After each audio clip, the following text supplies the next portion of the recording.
Hey y'all, thanks for dropping by Design by Kathy. Today I want to show you a canvas pouring project. We're going to pour a base on the canvas and then we're going to do a lot of little tiny swirls throughout the canvas. That's just going to give it a different design. With each different technique or formula that you use, you get a different look, a different design, and that's part of the fun of doing fluid art. So let's get right to it.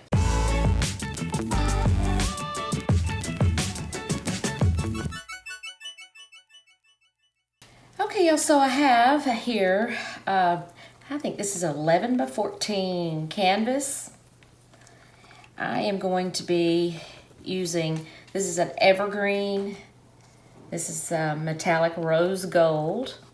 I've got a tuscan teal. This one is called mountain blue. And I have dolphin gray.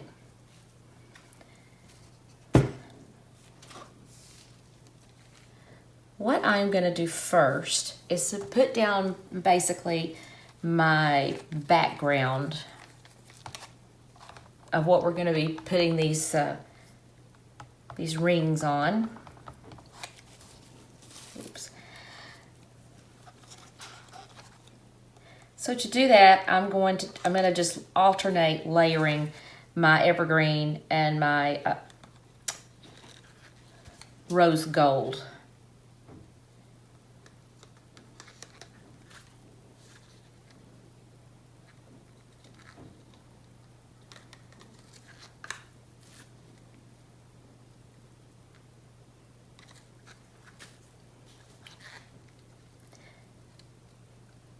If you haven't used any of the rose gold yet, it's so pretty. It's got to be one of my favorites. You can mix it, with so many different color schemes that it's just so pretty. I have added my additive. I added Floetrol to each of these, so I have 1 part paint to 2 parts and 2 parts Floetrol to each of these colors. I want to make sure I get everything out. Don't want to waste. We are going to have some runoff here, but I want it to at least have its first opportunity to get to the canvas. So I think we're just going to do, I'm just going to do a little flip. No, we're going to do it like this. Just a simple little flip, like so. Okay, so now we've got our base coat going here. So I'm spreading this base around, and I apologize that my lighting just got a little dull. One of the batteries in one of my lights, it just did something terrible. And about scared me to death. So the battery, I don't know. It sounded like it exploded. It didn't catch anything on fire. Didn't seem to look. It just scared me. So I'm a little shaken right this moment, folks. Let me see if I can grab something to. I didn't want to. None of us like to waste, so I didn't want to over pour, don't want to under pour. What can happen a lot of times if you under pour is, well, first of all, it's not going to look exactly as the same as what you had going on. Second of all, you make even worse, you run out of the paint that you need, and then you're like, uh-oh.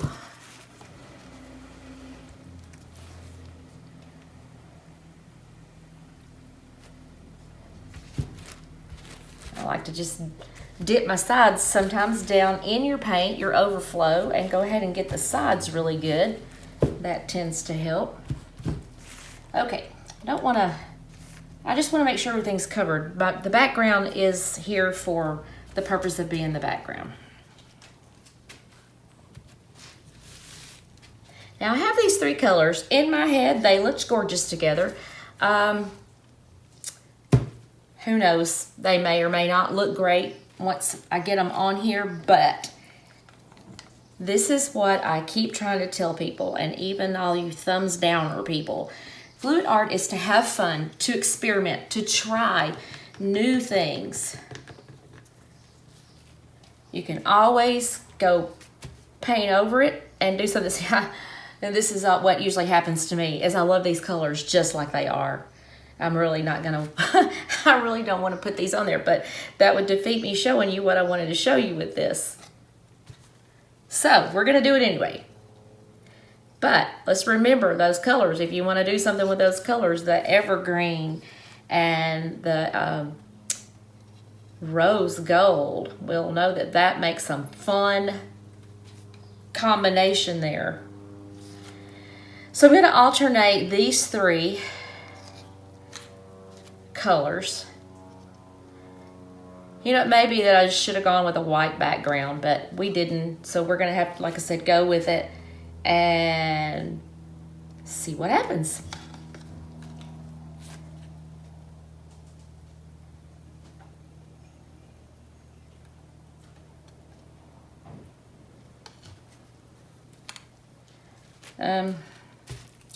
I am going to need a little bit more of my dolphin gray. I don't think I mixed up quite enough of it. I don't want it to overtake my, I don't want it to overtake the pattern that I'm going for.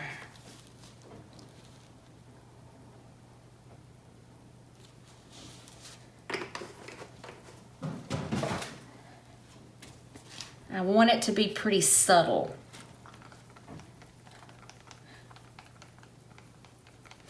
Again, if you have trouble coming up with color combinations and you're on Pinterest, on my Pinterest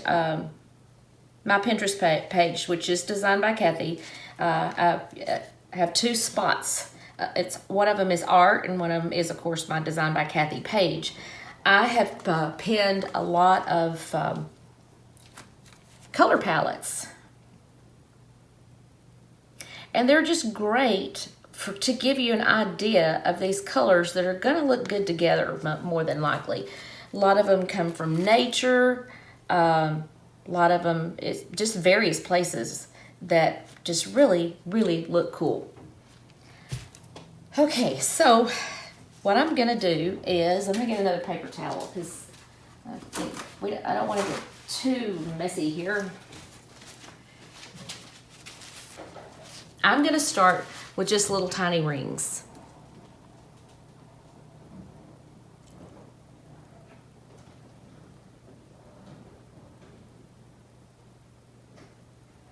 Yeah, that gray's already pretty much taken over.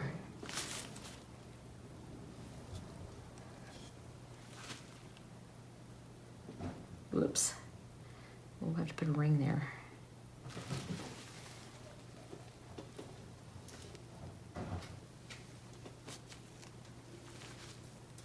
Now the cool thing about doing the rings is when they start growing, they take it on a different shape.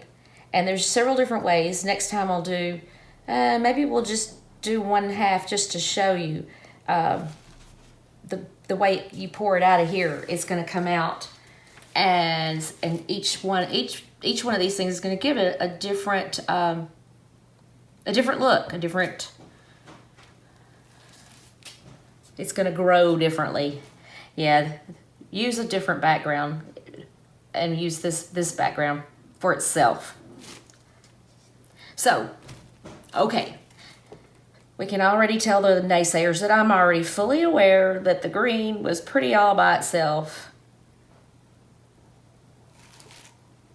And I'm fully aware of it. But I had all this paint mixed up, and this is the technique. This is what I want to show you more so than this color combination. So, because I think we're probably going to mostly lose most of it, but let's just get flowing and see what we have here.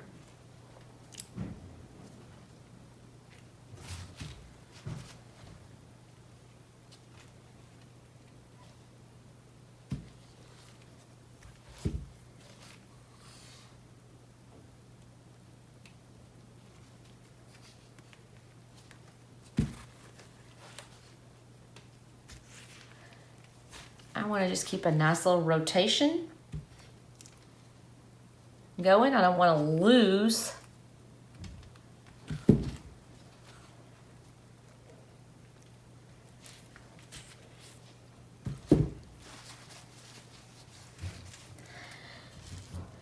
I'm going to come back. So since I have more paint, we're going to add another little circle here. Just right as close dead to the center as you can get it. And then when you get ready to move it, grab your drip.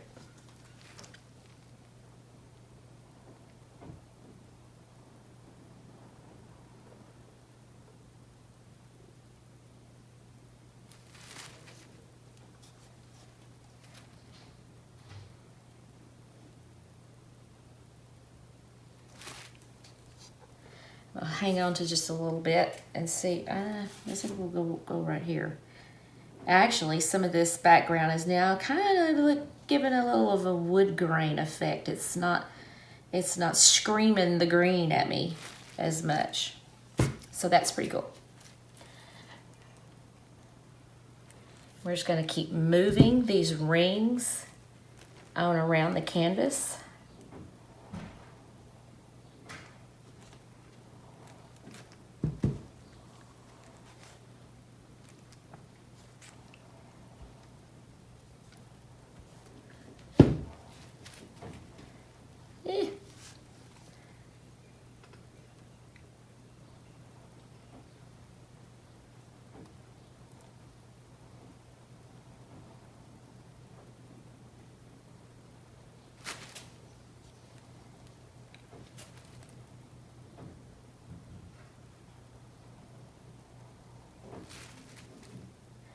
Be sure, like your canvases that don't come out like you hoped. I put a coat of kilts or sealer, kind of like kilts. It's called something else, but I put a coat of that over it and paint over it.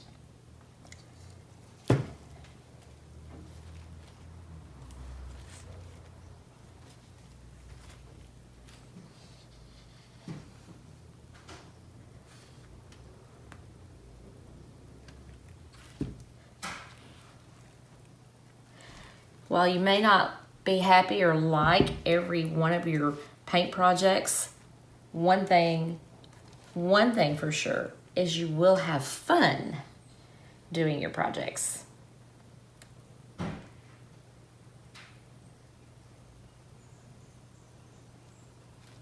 And my fingers are just getting in the way of that. I'm trying to just hold it pretty much underneath.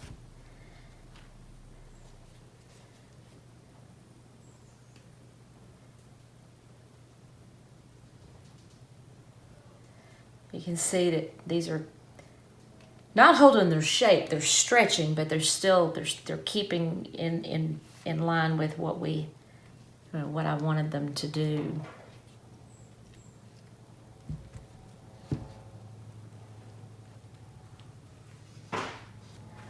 And I just dripped it with my glove. That is never a fun thing to do. Character.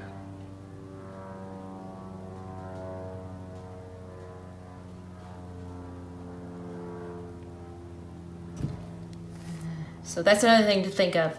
You know, when you're touching up corners or touching up little areas, don't drag your hand across your canvas, or if you run the risk of dripping across, you know, like where that had made, I was about to do it again, made a really cool pattern.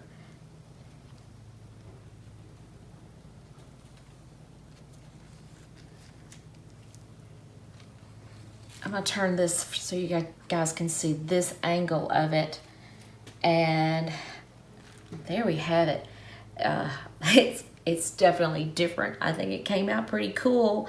Not sure what we'll call this exactly, but I like it, and I'm the one that has to look at it. So remember also, when you're doing your projects, they're for you to like first. and if someone likes it after that, then kudos, you've done really, really well. But the main person that you want to please and that you want to enjoy doing this because you love to pour paint is yourself. I want to thank you all for you subscribers and those that give me comments and shares and likes. I certainly appreciate you guys. And if you're just dropping by Design by Kathy, I hope that you also will subscribe. Be sure to check down below. I've got a link to Design by Kathy website. I've also got links to some other products that are that I either use or that are on my wish list. So be sure to check the links below. And I hope that you all have a wonderful day. Happy pouring.